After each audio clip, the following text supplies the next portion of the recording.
Recorded history, man has labored to improve the material well-being of himself and his loved ones, to secure more food, better shelter, and finally, additional conveniences.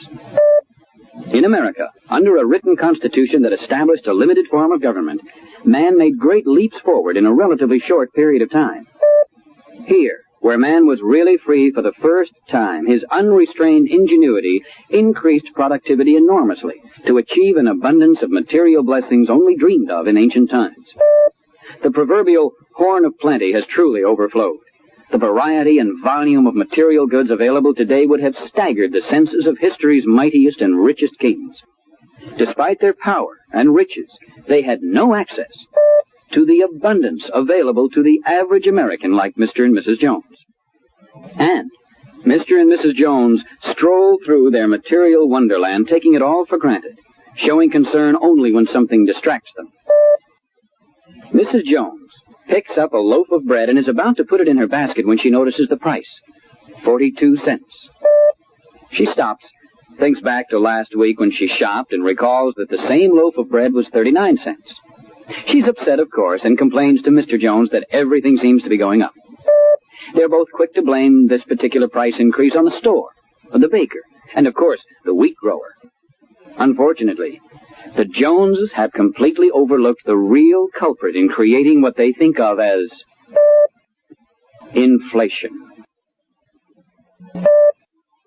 Most people think that inflation is the rising price level of goods and services, but this is not strictly so.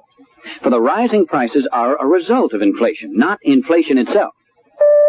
Inflation is defined as an increase in the volume of money and credit relative to available goods, resulting in a substantial and continuing rise in the general price level.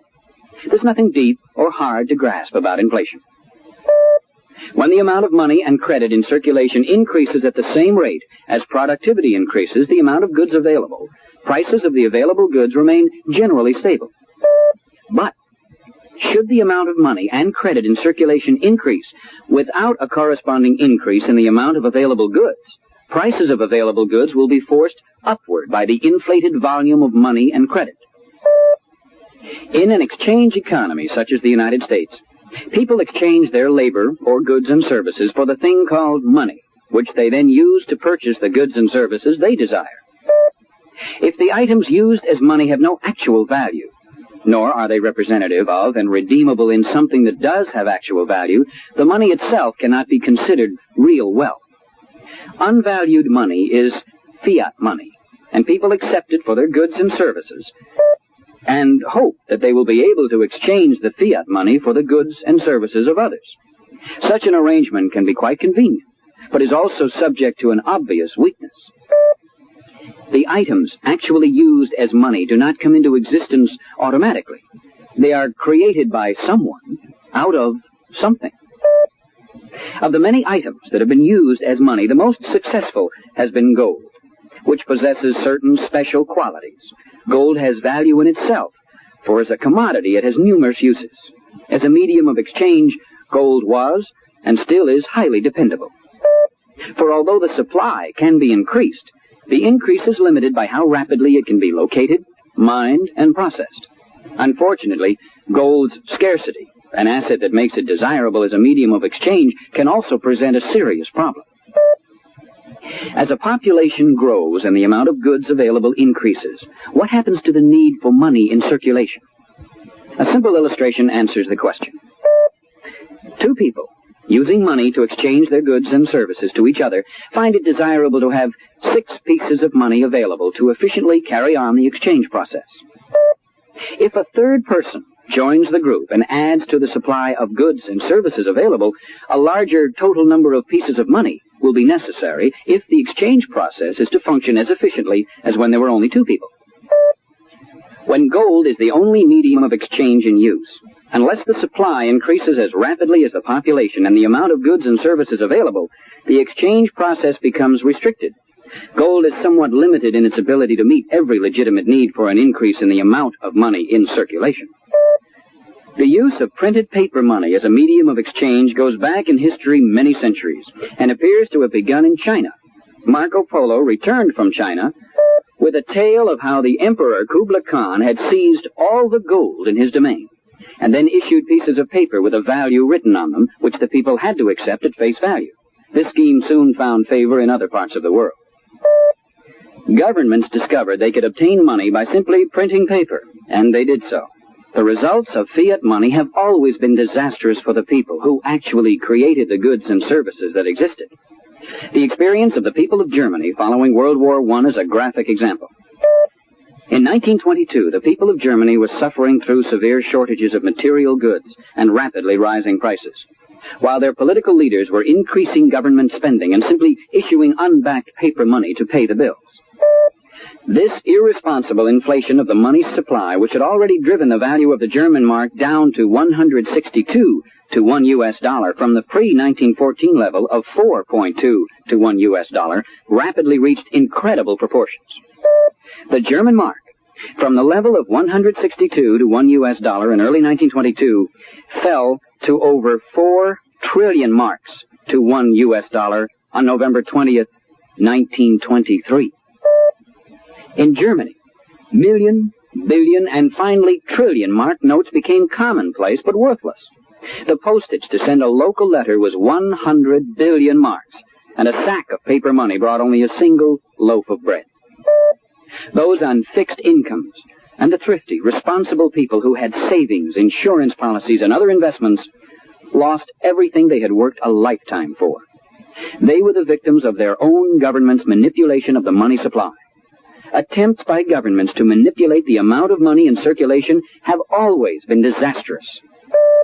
When a government has the power to create money, those in power simply create new money whenever they want more money to spend. History clearly shows that governments have been the most consistently guilty party in the inflation of the money supply. During the American Revolution, paper money was issued by the Continental Congress to pay the cost of the war. The paper money was unbacked and soon became almost worthless as an acceptable medium of exchange. This gave birth to the phrase, "not worth a continental." Just a few years later, the drafters of the United States Constitution, drawing from the lessons that history offered, especially the disastrous experience of the previous decade, gave only limited monetary power to the new government. Article 1, Section 8 provides, "The Congress shall have power to coin money and regulate the value thereof." This granted to government the power to create money in a very restricted manner, the coining of money. The drafters of the Constitution were men of wisdom and foresight. They knew that even though the government they were creating was designed to serve the people rather than rule them, the powers it would have must, through necessity, be placed at the disposal of those who are elected or appointed to high office. So they proceeded on a basis so clearly stated by Thomas Jefferson. "In question of power, let no more be heard of confidence in man, but bind him down from mischief by the chains of the Constitution." In monetary matters, that is exactly what the Constitution does. To coin money was the only power to create money granted to the government, and coining money means just that, and nothing more. Since the United States government has only the legitimate power to coin money, just who has the right to print paper money? The answer is simple. The Declaration of Independence declared that governments have no legitimate powers except those granted to them by the people. This principle of consent of the governed is the basis upon which the United States government was established. The powers granted to the United States government in the Constitution do not include the power to print paper money, and in no state constitution have the people of any state given that power to their state government. So, as incredible as it may sound, the people have obviously reserved to themselves the right to issue mediums of exchange in any form other than coins. By the way, the viewer, before reacting to this startling but undeniable truth by rushing out to purchase a printing press, paper, and ink, should note that a natural barrier exists that makes it impractical for everyone to create their own medium of exchange. Mr. Jones and anyone else has the right to print their own medium of exchange, but they have no power to compel anyone to accept it as payment of debts or in exchange for goods and services. Unless a paper currency has been proclaimed legal tender by government, in which case it must be accepted by the people, it will be accepted only by those who feel it is a valid and redeemable claim against the assets of the issuer. That the Constitution had not granted the United States government the power to issue paper currency was recognized and accepted even by government officials themselves until the Civil War. During 1862 and 1863, United States notes, popularly known as greenbacks, in the amount of $450 million, were ordered to be printed by Congress. Without any legitimate power to do so, they printed paper and magically created money. This supply of $450 million of instant money helped the government to pay its bills. But for the people who received the greenbacks, they were no bargain. The purchasing power of greenbacks fluctuated, generally downward.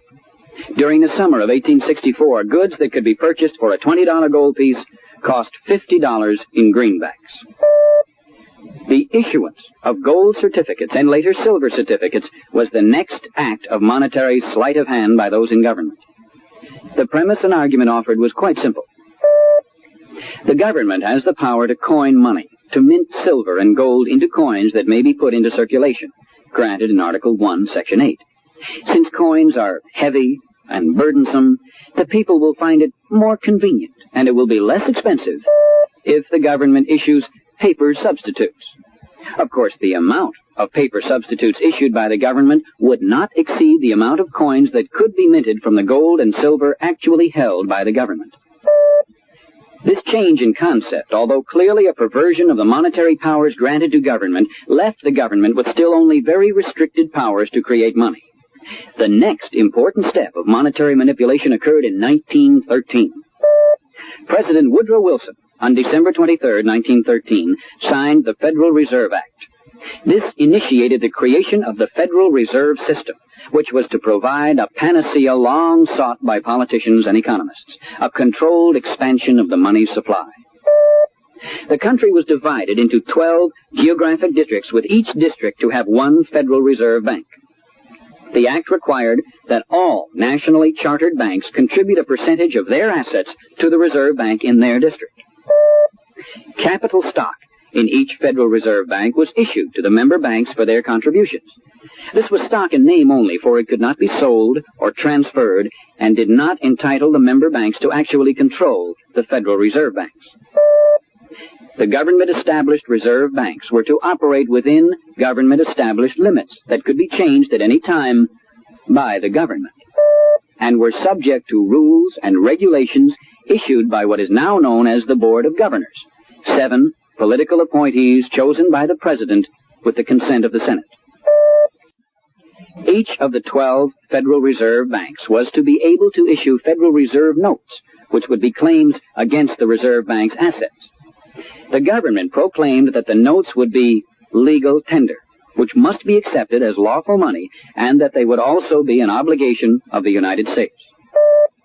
The notes themselves could be printed for the Reserve Banks only by the U.S. Treasury Department, and the number to be printed was limited to an amount not to exceed certain assets the Reserve Banks would deposit as acceptable collateral.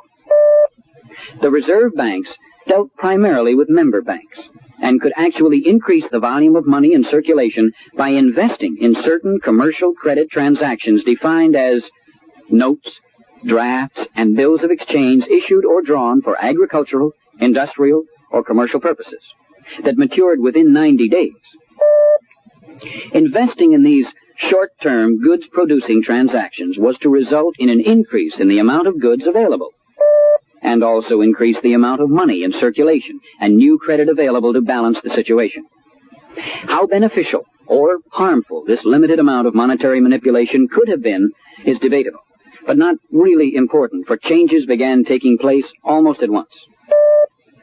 The Federal Reserve Banks opened for business in 1914, and 2 years later, September 7, 1916, a significant new means of monetary manipulation was granted by the government to this government-created agency.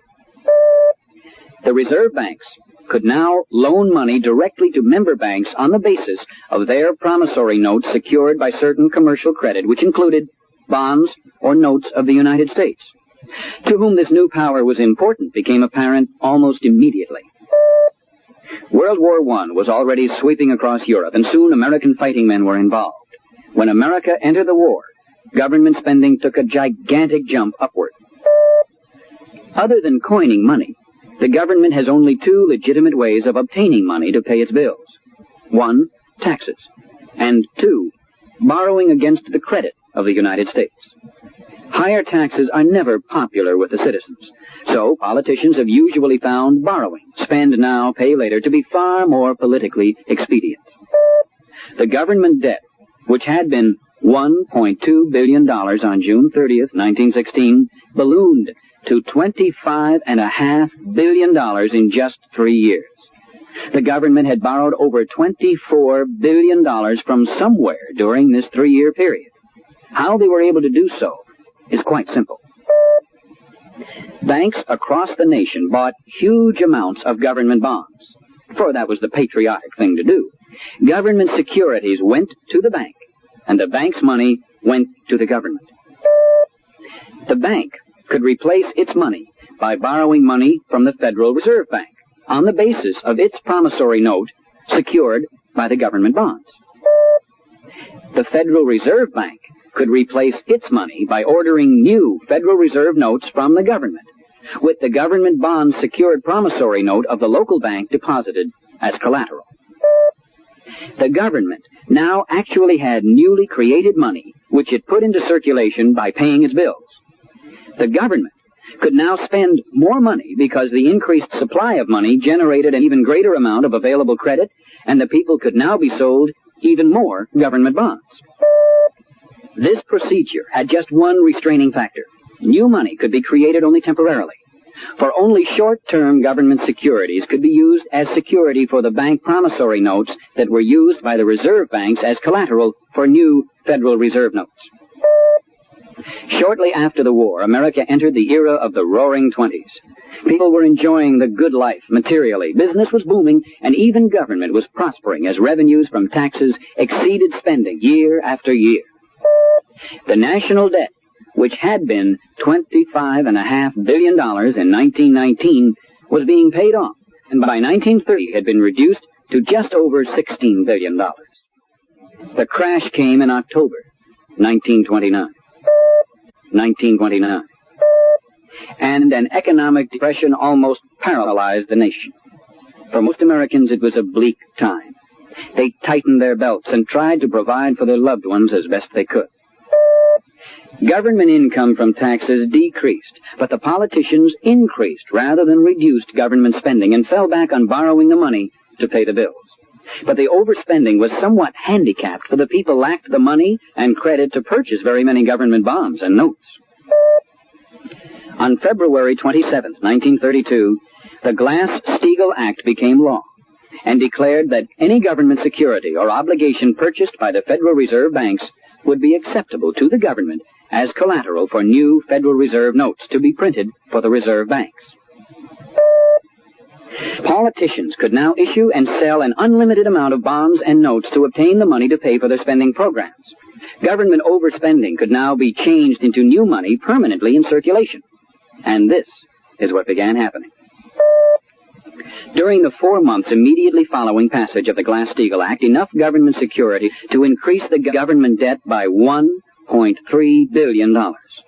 This had been possible because during that same period, the government-established Federal Reserve banks bought enough government securities to increase their holdings by over $1 billion. Just one small stumbling block remained. Americans could still hold gold for monetary purposes. This limited the issuance of paper money somewhat, for the people could always simply return the Federal Reserve notes to the U.S. Treasury and demand that they be redeemed in gold. During the early days of Roosevelt's first administration, the American people were stripped of the privilege of possessing gold for monetary purposes, and this action successfully removed the last stumbling block. Between June 30th, 1932, and June 30th, 1969, the government-established Federal Reserve banks increased their holdings of government securities by more than $52.3 billion. These new assets served as the collateral for the additional $44.3 billion in Federal Reserve notes the government printed for the Federal Reserve banks. During this same 37-year period, the supply of actual money in circulation was inflated from $5.7 billion to almost $51 billion. This constant inflation of the amount of money in circulation increased the amount of available credit to gigantic proportions, which enabled the politicians to float enough government securities to finance the national debt from $19.5 billion in 1932 to an incredible $353.7 billion on June 30th, 1969. $353.7 billion is almost too large to comprehend. So let's look at it another way. Every man, woman, and child in the United States owes $1,800 in addition to their current taxes. In the case of Mr. Jones, with a wife and 3 children, that means his share of the national debt is $9,000. The United States government securities held by the Federal Reserve banks, which totaled $57.8 billion on December 3rd, 1969, earn interest and provide the bulk of Reserve Bank earnings. From its beginning in 1914 to the end of 1968, the Federal Reserve banks showed a profit after operating expenses of $18,228,468,126. A look at just where this vast amount of profit ended up is very revealing. The Federal Reserve Act required that privately owned banks invest their money in stock in the reserve banks, and provided that the member banks were to receive a dividend of 6% annually on their investment. Member bank dividends on their investment has accounted for just 4 cents of each dollar in profit accumulated by the Federal Reserve banks through 1968. Another 4 cents from each dollar in profit has been paid into a surplus fund. The remaining 92 cents of every dollar profit of the Federal Reserve banks, a total of $16,742,166,875, has gone to the United States Treasury. The Federal Reserve banks were created through government action. They are controlled by political appointees of the government, and the overwhelming portion of their profits go back to the government. To contend that they are privately owned and controlled is to deny reality. The Federal Reserve banking system is a quasi-governmental agency created by politicians who sought a means to escape the chains of the Constitution, which had given the government the power to only coin money. The constantly rising prices of the goods available is the result of their success in creating a means to deliberately inflate the money supply. The purchasing power of the dollar has shrunk by an incredible amount. The dollar of today is worth only 38 cents compared to the dollar of 1939. Mr. Jones must earn over $10,000 annually today to provide for his family, as well as his counterpart of 1939, who earned $3,800. Today, everyone notices that prices are climbing upward at an alarming rate. Unfortunately, due to their lack of knowledge in economics, they do not realize that the politically manipulated inflation of the money supply is the principal cause of the rising prices. Demands that the government step in and enforce strict control of prices grows louder almost daily. Many confused people echo the cry and thus find themselves supporting an incredible paradox. The politicians are being turned to and asked to save the people from the runaway prices, which are a direct result of the politicians' deliberate inflation of the money supply. A suspicious-minded person might wonder if the politicians planned this result from the beginning. Questions about the motives of those who created the Federal Reserve System are difficult to answer, but there is considerable evidence to indicate that some of the advocates saw it as a means to put the monetary system in the United States under political control.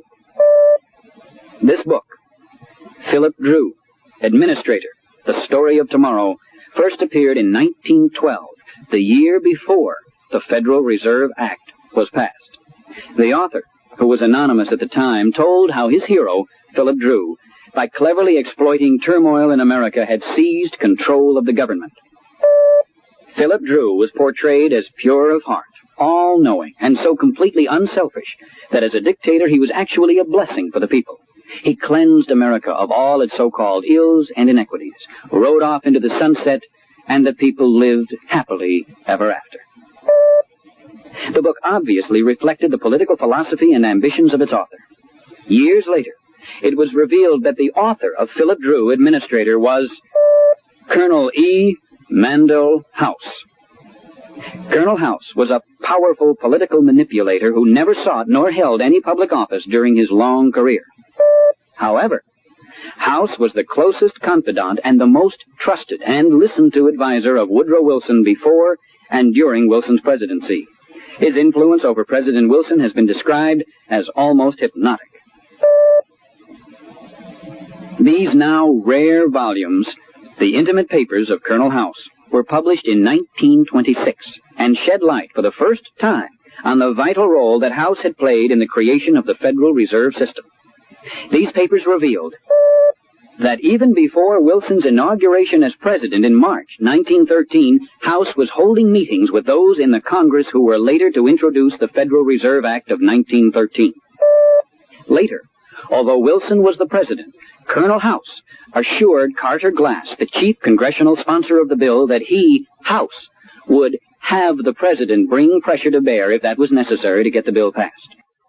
House has been described as the unseen guardian angel of the bill, a title he certainly earned. The Federal Reserve Act gave President Wilson the power to appoint the members of the Board of Governors who would control the reserve banks. But it was Colonel House who interviewed those who were being considered for these vitally important positions, and those eventually chosen by Wilson were the ones recommended by House. Colonel E. Mandel House, a political manipulator who believed that a benevolent dictatorship was actually desirable, appears to have been the key person in the creation and launching of the Federal Reserve banking system, the instrument that has enabled the politicians to generate the endless supply of fiat money that has driven the American dollar to the brink of destruction. It would be convenient to place all the blame for the disastrous inflation of the money on the houses and misguided or unprincipled politicians. But a major share of the responsibility for the flood of fiat money falls on that growing number of Americans who greedily clamor for all manner of special subsidies from government and elect to office those who promise to continue and even increase the handouts. Freedom in America has been crumbling for decades, and it will continue to crumble until the American people are ready to accept and fulfill the responsibilities that go hand in hand with freedom. The United States government has a legitimate role to play in monetary matters. The path to restore that constitutionally defined role will be difficult and perilous. But if this truly gigantic task can be achieved, the people will once again control the fruits of their labor. Time is running out. If sound money is to be restored, responsible Americans must demand that the journey begin now.